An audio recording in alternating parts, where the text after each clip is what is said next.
नमस्कार dear student. बच्चों, आज जो टॉपिक चलने वाला है वह अध्याय 21 भूगोल में कक्षा 12 की भूगोल का अध्याय 21 भारत में नियोजन वो टॉपिक चलेगा आज। और मैं आपको इसके बेसिक इसको शुरू करने से पहले आपको मैं बेसिक बताना चाहता हूँ कि देखिए बच्चों, हमने नियोजन, प्रबंधन इन शब्दों के बारे में पहले सुन रखा है, परंतु आज हम इसको विस्तार से अध्ययन करेंगे कि नियोजन क्या होता है। तो हम अगर एक उदाहरण लें तो अपने परिवार का ले लें। जैसे कि आपके और हमारे पिताजी के पास 1 लाख रुपए हैं और 1 लाख रुपए में वो कैसे खर्च करना है ये वो जानते हैं। तो हमारे और आपके पिताजी प्राथमिकता के हिसाब से उन 1 लाख रुपए का निवेश करते हैं और जो चीज़ पहले है उसको पहले प्राथमिकता देकर उसका विकास करते हैं। ऐसे ही देश का मान लीजिएगा, देश में हमारा देश 200 साल तक अंग्रेज़ों का गुलाम रहा। सन 15 अगस्त 1947 को आज़ाद हुआ। आज़ाद होने के बाद में हमारी जो संस्थाएं थी, जो प्राचीन संस्थाएं, उनको तो हटाया गया और नए पैमाने पर नई संस्थाएं स्थापित की गई। जैसे कि योजना आयोग 15 मार्च 1950 को योजना आयोग की स्थापना हुई। अब योजना आयोग की स्थापना हुई, योजना आयोग ने देखा कि कौन से सेक्टर में नियोजन की आवश्यकता है, किस सेक्टर को ज़्यादा प्राथमिकता देनी होगी, तब जाके हम विकास कर पाएंगे। तो बारी बारी से योजना आयोग के सदस्यों ने अलग अलग सेक्टर को प्राथमिकता देकर उसका विकास किया। और आज जिस भारत में आप निवास कर रहे हो, जिस भारत में आप रहते हो, आज जितना भी विकास देख रहे हो, ये इस नियोजन का ही परिणाम है। इस नियोजन का ही परिणाम है। इस चहुमुखी विकास हुआ है। चहुमुखी का मतलब होता है हर पंचवर्षीय योजनाओं में अलग अलग सेक्टर को प्राथमिकता दी गई है।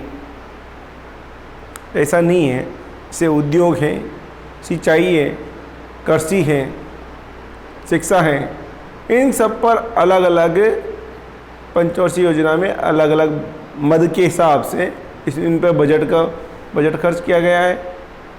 और योजना आयोग के द्वारा योजना बनाकर और राष्ट्रीय विकास परिषद उन योजनाओं को अनुमोदन करता है, उनकी जांच करता है और फिर अनुमोदन होने के बाद में इसका अध्यक्ष प्रधानमंत्री होता है। 1 जनवरी 2015 से योजना आयोग को समाप्त कर दिया गया। उसकी जगह नीति आयोग स्थापित हो गया है। इनका नाम बदल दिया गया। हमारे यशस्वी प्रधानमंत्री श्री नरेंद्र मोदी जी के द्वारा नाम बदल दिया गया। इसका नाम बदलने से कुछ नहीं होगा, काम तो वही गए हैं जो चल रहा है जो। तो हम आज पढ़ रहे हैं नियोजन।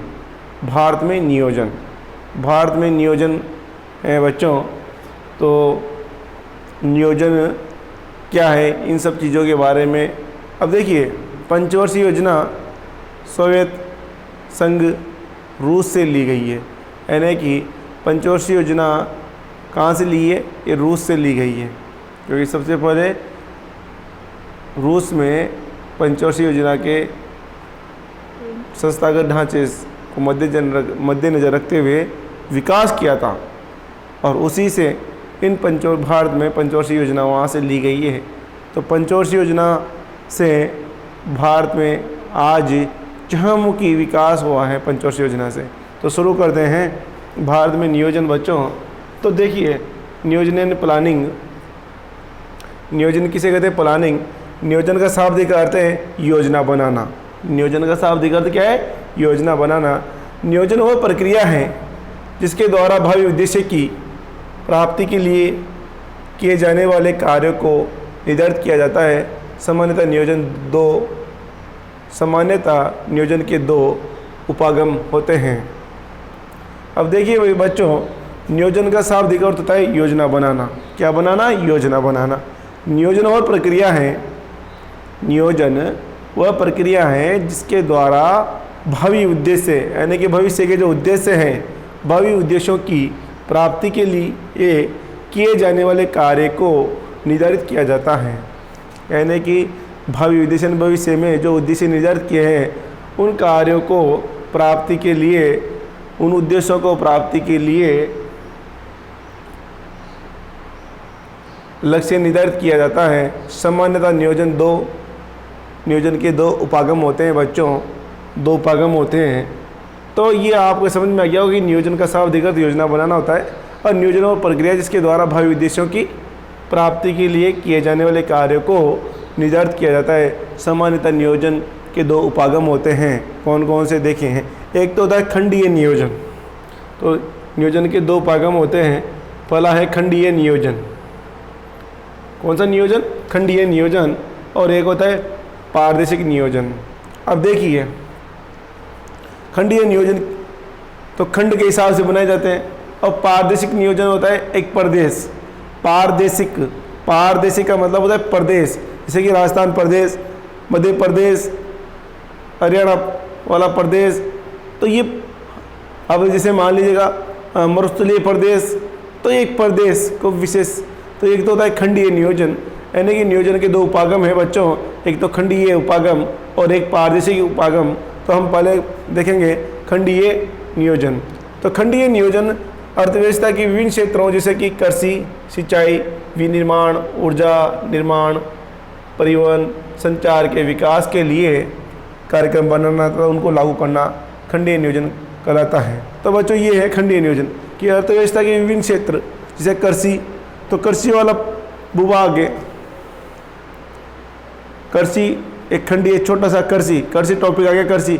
अब इस साल खंडीय नियोजन बनाया तो कृषि पर हम कृषि के डेवलप के लिए क्या क्या करना है, नहरी सिंचाई के लिए क्या करना, कृषि के विकास के लिए नहरी सिंचाई की व्यवस्था करनी है, तालाब का निर्माण करना है, कृषि के खाद बीज के लिए अनुदान देना है। तो ये सब चीज़ें उस नियोजन के अंतर्गत आती है। जैसे सिंचाई में सिंचाई के साधनों का विकास करना है, विनिर्माण उद्योगों को स्थापित करना है जहाँ पर उद्योग नहीं है, ऊर्जा के संसाधन, ऊर्जा के जो साधन हैं उनका विकास करना है, परिवहन, रेल परिवहन, सड़क परिवहन, जल परिवहन, इनको विकास करना है संचार के विकास के लिए, और संचार का विकास करना है। इन सब के विकास के लिए कार्यक्रम बनाना तथा उनको लागू करना ही खंडीय नियोजन कहलाता है। तो ये खंड में है बच्चों कि कृषि, सिंचाई, विनिर्माण, ऊर्जा निर्माण, परिवहन, संचार के विकास, ये खंड में नियोजन करना खंडीय नियोजन कहलाता है। अब देखिए पारदेशिक नियोजन, किसी प्रदेश के लिए उसके समस्त संसाधनों के उचित उपयोग और विकास के लिए कार्यक्रम बनाकर उनको लागू करना ही पारदेशिक नियोजन कहलाता है।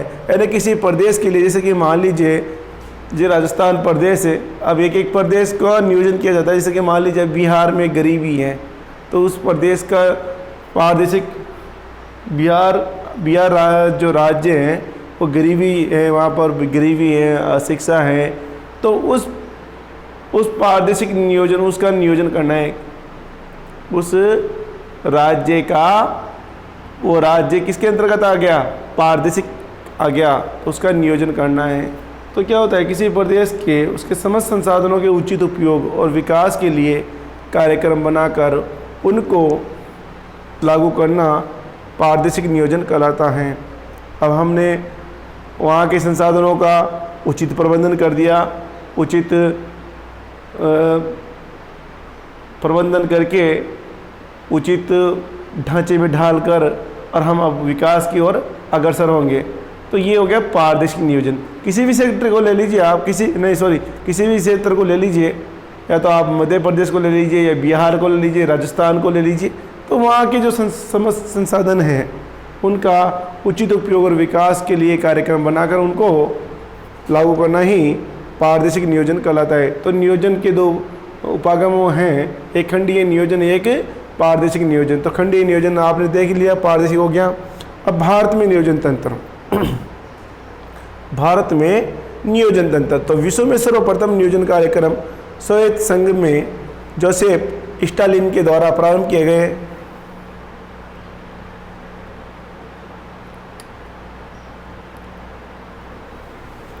तो बच्चों देखिए, भारत में नियोजन तंत्र देखिए, तो इसकी प्रक्रिया देखते हैं। तो विश्व में सर्वप्रथम नियोजन कार्यक्रम सोवियत संघ पहले था, 1992 में टूट चुका है, उसके बाद अब रूस हो गया है। तो विश्व में सर्वप्रथम नियोजन कार्यक्रम सोवियत संघ या रूस में जोसेफ स्टालिन के द्वारा प्रारंभ किए गए। रूस में पहली पंचवर्षीय योजना 1920 में शुरू की गई। रूस में पहली पंचवर्षीय योजना 1920 में शुरू की गई और भारत में नियोजन की शुरुआत 1934 में प्रसिद्ध इंजीनियरिंग विश्वेश्वरैया के द्वारा लिखित पुस्तक प्लान्ड इकोनॉमिक फॉर इंडिया नामक पुस्तक से मानी जाती हैं। तो देखिए बच्चों, तो रूस में पहली पंचवर्षीय योजना की शुरुआत 1920 में शुरू की गई, यानी शुरुआत 1920 में हो गई थी। और भारत में नियोजन की शुरुआत 1934 में प्रसिद्ध इंजीनियर विश्वेश्वरैया द्वारा लिखित पुस्तक प्लान्ड इकोनॉमिक फॉर इंडिया नामक पुस्तक से मानी जाती है। तो ये उन्होंने 1934 में विश्वेश्वरैया के द्वारा एक पुस्तक लिखी गई, प्लान्ड इकोनॉमिक फॉर इंडिया। तो इसमें पूरे नियोजन के बारे में इसमें उल्लेख किया गया कि तो नियोजन को यहाँ से लिया गया है। तो भारत में नियोजन की शुरुआत 1934 में प्रसिद्ध इंजीनियर विश्वेश्वरैया के द्वारा लिखित पुस्तक प्लान्ड इकोनॉमिक फॉर इंडिया नामक पुस्तक से मानी जाती है। भारत में केंद्रीकृत नियोजन है। भारत में कौन सा नियोजन है? केंद्रीकृत, यानी कि भारत में नियोजन का कार्यक्रम राज्य के द्वारा नहीं। भारत में 28 राज्य और 9 केंद्र शासित प्रदेश हैं, परंतु केंद्रीकृत जो नियोजन बनाया जाता है वो केंद्र की सरकार के द्वारा बनाया जाता है, यानी कि दिल्ली सरकार के द्वारा ही बनाया जाता है। जो केंद्र में बैठी है हमारे प्रधानमंत्री जी के द्वारा ही पूरे देश के लिए नियोजन का कार्यक्रम निर्धारित किया जाता है। तो भारत में केंद्रीकृत नियोजन है। भारत में राज्यों का कोई नियोजन नहीं है, राज्यों के द्वारा कोई नियोजन नहीं किया जाता। राज्य अपने अपने हिसाब से नियोजन करते हैं, परंतु भारत में केंद्रीकृत नियोजन है। नियोजन का कार्य योजना आयोग को सौंपा गया था। अब नियोजन का कार्य किसको सौंपा गया था? योजना आयोग को सौंपा गया था। भारत एक विशाल देश है जिसमेम पारदर्शिक विषमता संसाधनों की विषमता को बढ़ावा देती है। देखिए, भारत एक बहुत बड़ा विशाल देश है। भारत का क्षेत्रफल 32,87,263 वर्ग किलोमीटर है। कितना है? 32,87,263 वर्ग किलोमीटर है, जो विश्व का 2.4% है बच्चों। और क्षेत्रफल की दृष्टि से भारत विश्व का 7वां बड़ा देश है। तो भारत एक विशाल देश है जिसमें पारदर्शिक विषमताएं संसाधनों की विषमताएं को बढ़ावा देती है, यानी कि भारत एक विशाल देश है, इसकी पारदर्शिक विषमता है। पारदर्शिक यानी किसी क्षेत्र में तो पठार है, कहाँ नदियाँ हैं, कहीं मैदान है, कहीं पर्वत है, तो कहीं घाटियाँ हैं, तो ये जो है कहीं रेगिस्तान है। तो इस वजह से तो भारत एक विशाल देश है जिसमें पारदर्शिक विषमता संसाधनों की विषमता को बढ़ावा देती है। तो यहाँ के संसाधन भी कैसे हैं? उनमें भी विषमता है। ऐसा नहीं है कहीं तो तेल निकलता है, तो कहीं कोयला निकल रहा है, कहीं निर्जन स्थान है, कुछ भी नहीं है, रेत ही रेत है। तो भारत एक विशाल देश है जिसमें पारदर्शिक विषमताएं संसाधनों की विषमताओं को बढ़ावा देती है। भारत में गरीबियों को दूर करने की, आय की असमानता को कम करने, भारत में गरीबी को दूर करने, आय की असमानता को कम करने, रोजगार के अवसर बढ़ाने तथा देश के सर्वांगीण विकास करने के लिए नियोजन की आवश्यकता है। अब देखिए बच्चों, पर नियोजन की क्यों आवश्यकता है? तो एक देखिए, सबसे पहला कारण तो यह है कि भारत एक विशाल देश है जिसमें पारदर्शिक विषमताएं संसाधनों की विषमता को बढ़ावा देती है। जो पारदर्शिक विषमता है वो संसाधनों की विषमता को बढ़ावा देती है। कई जगह तो जनसंख्या ज़्यादा है, कई जगह कम है। कई जगह जनसंख्या क्या है, ज़्यादा है, कई जगह कम है, कहीं गरीबी है, कहीं बेरोजगारी है, कहीं अशिक्षा है, कभी क्या है। तो ये सब चीज़ें भारत में देखने को मिल रही है। अब नियोजन भारत में गरीबी को दूर करने की, अब नियोजन की क्यों आवश्यकता पड़ी? तो भारत में गरीबी को दूर करने, आय की असमानता को कम करने, इन सब चीज़ों को दूर करने के लिए योजना आयोग के द्वारा हर सेक्टर को, जैसे गरीबी इस बार इस योजना में गरीबी दूर करना है। जैसे 5वीं पंचवर्षीय योजना में नारा दिया था गरीबी हटाओ, तो गरीबी को दूर करना है, उद्योग स्थापित करने, रोजगार देने, आय की असमानता को कम करना है। तो इन चीज़ों को मद्देनजर रखते हुए योजना आयोग ने अलग अलग सेक्टर में अलग अलग प्राथमिकता के हिसाब से महत्व दिया और आज हम चहुमुखी विकास की ओर अग्रसर हो रहे हैं। तो भारत में गरीबी को दूर करने, आय की असमानता को कम करने, रोजगार के अवसर बढ़ाने और देश के सर्वांगीण विकास करने के लिए नियोजन की आवश्यकता है। तो इन 3-4 जो बातें हैं, 3-4 बिंदु हैं कि भारत में गरीबी को दूर करने, आय की असमानता को कम करने और रोजगार के अवसर बढ़ाने तथा देश के सर्वांगीण विकास करने के लिए नियोजन की आवश्यकता है। अब देखिए बच्चों, हम पढ़ेंगे योजना आयोग या नीति आयोग। अब योजना आयोग का नाम ही नीति आयोग कर दिया बच्चों। तो इन चीज़ों को मद्देनजर रखते हुए नियोजन की आवश्यकता पड़ती है बच्चों। अब देखिए आगे नेक्स्ट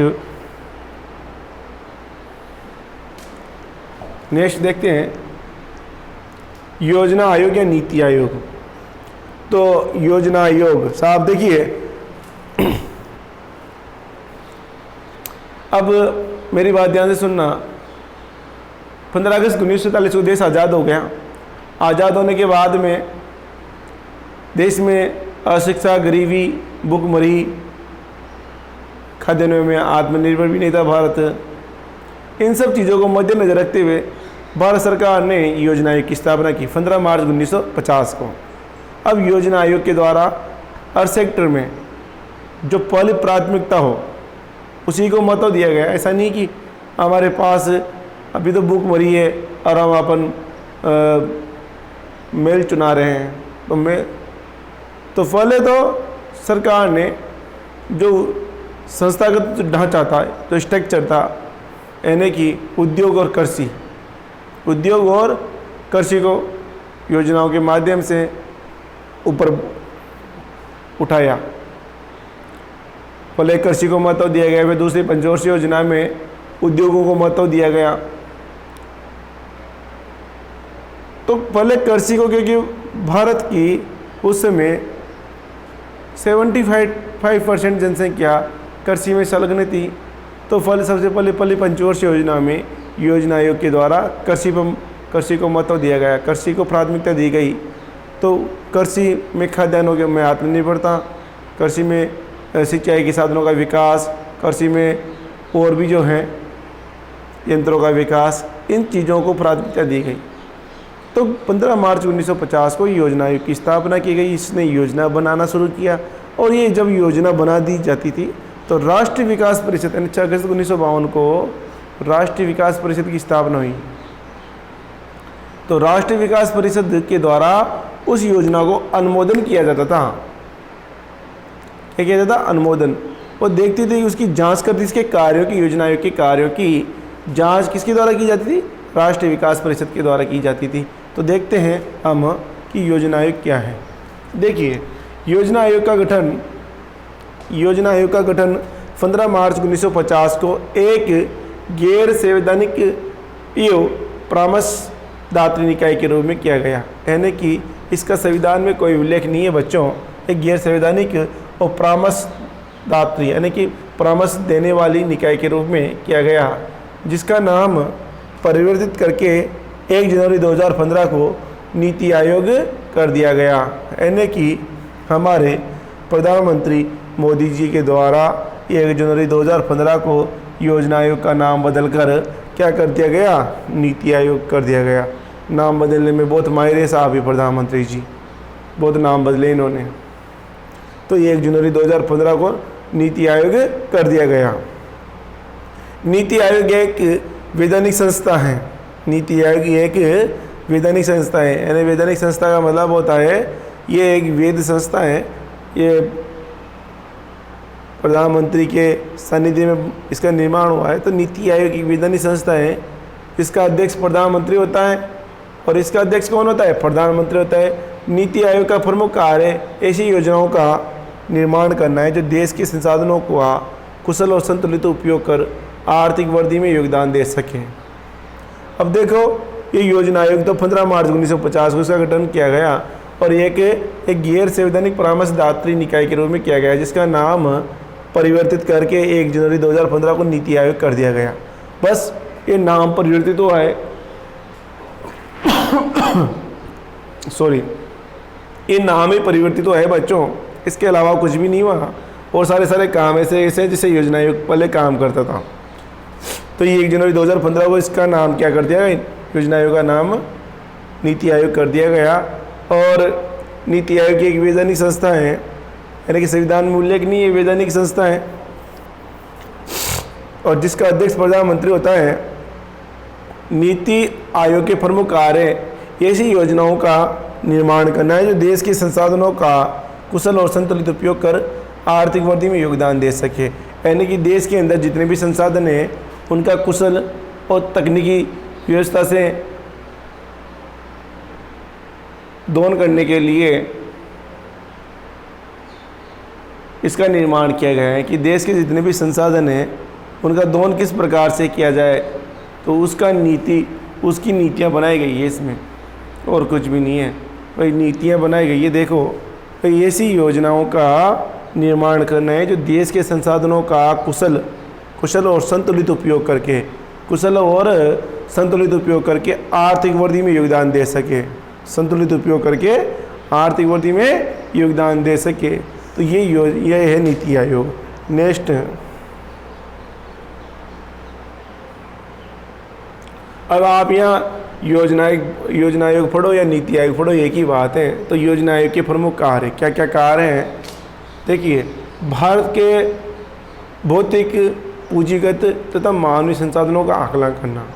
तो योजना आयोग क्या करता था कि भारत के जितने भी भौतिक संसाधन हैं, पृथ्वी पर जितने भी संसाधन हैं, पूंजीगत जितने भी संसाधन हैं, मानवीय संसाधन जितने भी संसाधन हैं, उन सब का आकलन करता था। आकलन करना भी जरूरी था। अगर आकलन करके ही योजना बनाई जाती है बच्चों, अगर बिना आकलन करके हम योजना नहीं बना सकते हैं, हम नियोजन का प्लान सोच ही नहीं सकते हैं। जैसे कि मान लीजिएगा आपको फर्स्ट डिवीजन पास होना है, तो आप पहले योजना बनाएंगे, टाइम टेबल बनाएंगे, टाइम टेबल बना के हर विषय को आप प्राथमिकता देंगे, क्योंकि आदमी एक सब्जेक्ट से थोड़ी उठता है। मान लीजिए कोई व्यक्ति को उठाना है आपको, तो चारों हाथों से उठाओगे, एक दो पैर पकड़ोगे, एक आदमी हाथ पकड़ेगा तब जाके उठेगा वो, यानी 4 व्यक्तियों से द्वारा उठाया जाएगा, एक आगे से एक पैरों की तरफ से, तब जाके उठेगा। वैसे ही क्या होता है कि बच्चों, जैसे कि आप परसेंटेज बनानी है, आपको अच्छी परसेंटेज बनानी है, तो आप एक सब्जेक्ट से तो है नहीं, आप जितने भी आपके 5 या 6 सब्जेक्ट हैं, 5 सब्जेक्ट हैं आपके, तो 5 सब्जेक्टों को आप पढ़ोगे। 3 तो आपके जो हैं आपने जो ले रखे हैं और 2 अनिवार्य हैं आपके। तो आपके जो 5 सब्जेक्ट हैं, 5 सब्जेक्ट को पढ़ोगे तभी तो जाके आप आगे बढ़ोगे, यानी तभी तो आपकी परसेंटेज बनेगी। तो 5 सब्जेक्ट को प्राथमिकता देनी होगी, तब जाके आप आगे बढ़ सकते हो। वैसे ही इसमें है कि भाई जो जितने भी देश में क्या है, भारत के भौतिक, पूंजीगत और मानवीय संसाधनों का आकलन करना, ये प्रमुख कार्य योजना आयोग के प्रमुख कार्य। देखिए, तो भारत के भौतिक यानी पृथ्वी पर जितने भी संसाधन हैं, पूंजीगत मानव के पास है, पूंजीगत जिनसे पूंजी आ सकती है, खनिज और सारे जितने भी हैं, और मानवीय संसाधन जो मानव हैं, इन सब संसाधनों का आकलन करना। देखिए संसाधन क्या होता है, अब देखो संसाधन क्या होता है। पर्यावरण में उपलब्ध प्रत्येक वस्तु, पर्यावरण में उपलब्ध और प्रत्येक वस्तु जो मानव की आवश्यकताओं की पूर्ति करती हो, जो मानव की आवश्यकताओं की पूर्ति करती हो संसाधन कहलाती है। अगर क्वेश्चन आ जाए कि संसाधन किसे कहते हैं, तो आप बच्चों लिख सकते हो कि पर्यावरण में उपलब्ध वो प्रत्येक वस्तु जो मानव की आवश्यकताओं की पूर्ति करती है वो संसाधन कहलाती है। तो योजनाओं का जो कार्य है बच्चों, तो भारत के भौतिक, पूंजीगत और मानवीय संसाधनों का आकलन करना। तो दूसरा कार्य है इन संसाधनों के प्रभावी संतुलित उपयोग के लिए योजना तैयार करना। जो जितने भी संसाधन हैं, भौतिक, पूंजीगत, मानवीय संसाधन हैं, इन संसाधनों का इन संसाधन कौन से संसाधन है? भौतिक, इसमें भौतिक में आगे साहब खनिज है, जितने भी धरातल पे जितने भी एक देश की सीमा में जितने भी संसाधन हैं। पूंजीगत है जिनसे अपन मुद्रा प्राप्त होती है। मानव, जो मानव के मानव संसाधन है, तो इन सब का आकलन करने के बाद में इनका तो आकलन किया जाता है। फिर है इन संसाधनों के प्रभावी और संतुलित उपयोग के लिए योजना तैयार करना। कौन से संसाधन? भौतिक, पूंजीगत और मानवीय संसाधनों के प्रभावी एवं संतुलित उपयोग के लिए योजना तैयार करना। अब नेक्स्ट का आ रहे हैं बच्चों, नेक्स्ट का आ रहे हैं विकास।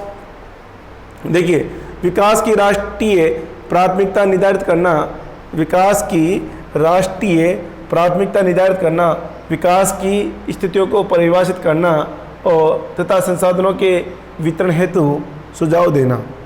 अब एक और जो तीसरा कार्य है विकास की राष्ट्रीय प्राथमिकता निर्धारित करना। अब जिससे मैंने आपको बताया था कि भाई प्राथमिकता के पर्पज से ही, यानी प्राथमिकता यानी पहले महत्व किसको दिया जाता है? प्राथमिकता यानी विकास की राष्ट्रीय